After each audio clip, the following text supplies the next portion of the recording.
البرلماني أو النظام البرلماني الذي يسود العراق هل يمكن أن يتسيد بقراره أم كيف يكون الوضع في العراق؟ في العراق النصوص الدستورية واضحة، يعني المواد الدستورية من 87 إلى 92 إلى 94 نصت على استقلالية القضاء، وفي المادة 92 نصت على تشكيل المحكمة الاتحادية العليا اللي تمتلك صلاحية الرقابة على دستورية القوانين، على رقابة على دستورية القوانين المشرعة من السلطة التشريعية، وعلى الأوامر الإدارية والتعليمات الصادرة من السلطة التنفيذية وقراراتها.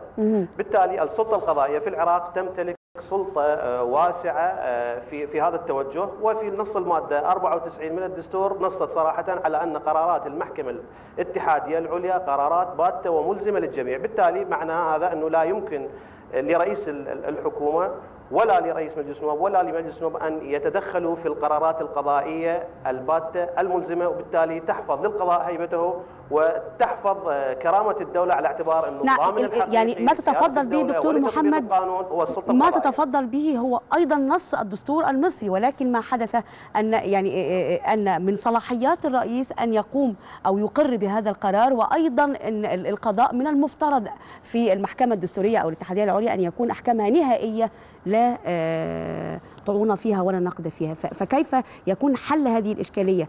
يعني ما تفضلتم به قد يطبق عكسه على أرض الواقع، لأنه نصا كما هو موجود أيضا في الدستور المصري، ولكن ما حدث كان عكس هذا النص. يعني ما يخالف النص الدستوري بالتالي هو يكون إجراء غير قانوني. يعني الدستور واضح، يعني ممكن القرارات الرئاسة المصرية ممكن أن تكون فيها استثناءات فيما يتعلق بالقرارات السيادية. في العراق لم ينص الدستور صراحة على إعطاء أي صلاحية لا لرئيس الحكومة ولا لمجلس النواب أن يصدروا أمرا أو قرارا ينقض قرار المحكمة الاتحادية العليا. بالتالي الموضوع محسوم. أما أنه يكون قرار فوق القانون ويتجاوز القرارات القضائية، بالتالي هو يعرض نفسه إلى مخالفة قانونية ومخالفة دستورية، وبالتأكيد لا يمكن العمل به. طيب، هذا بالنسبة للسلطة القضائية والسلطة التنفيذية. ما يحدث الآن في العراق والتوتر الحادث بين البرلمان وبين رئيس الحكومة، كيف تتوقعون أن تنتهي هذه الأزمة وهذا التصعيد الدائم والمستمر في هذه الأزمة دون أي حل على أرض الواقع أو أي حل في المستقبل، يعني أي مؤشرات لأي حل؟ يعني بداية الأزمة في العراق هي منذ بداية تشكيل الحكومة، على اعتبار أنه الجميع شارك في الحكومة، بالتالي سلبوا حق السلطة التشريعية ومارست جميع السلطات لصلاحياتها. ما حصل في الأشهر الأخيرة، في الأسابيع الأخيرة، كان هو نتاج لخلافات سابقة. توجه السلطة التشريعية باتجاه استجواب رئيس الحكومة، رئيس مجلس الوزراء، ومن ثم سحب الثقة عنه.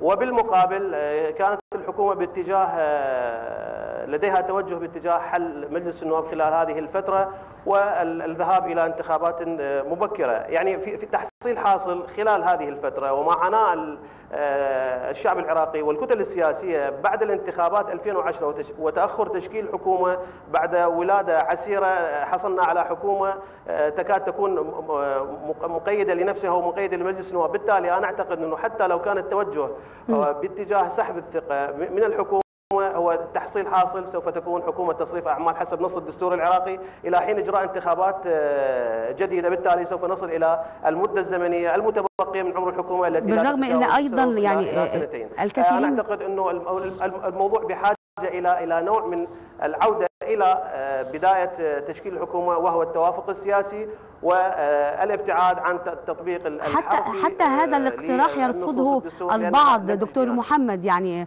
السيد اياد العلاوي اليوم في تصريحات هامة للبغدادية قال أنه لا يقبل وجود انتخابات مبكرة في ظل ترأس نوري المالكي للحكومة. يعني هنا أيضا لا نلمح أي حلول للأزمة. يعني أنا أعتقد أنه الصورة واضحة للنخب السياسية وللمواطن العراقي البسيط. أصبح يفهم أنه الكتل السياسية تحاول الحصول على مكاسب زمنية والتلاعب بالعامل الزمني فقط، وأنه لن يحصل هنالك تغيير ولن يحصل هنالك أصلا عملية سحب الثقة من الحكومة، وسيبقى الحال على ما هو عليه. والحل الأمثل هو الجلوس إلى طاولة المفاوضات من جديد، ومن ثم الوصول إلى التوافق السياسي. نعم.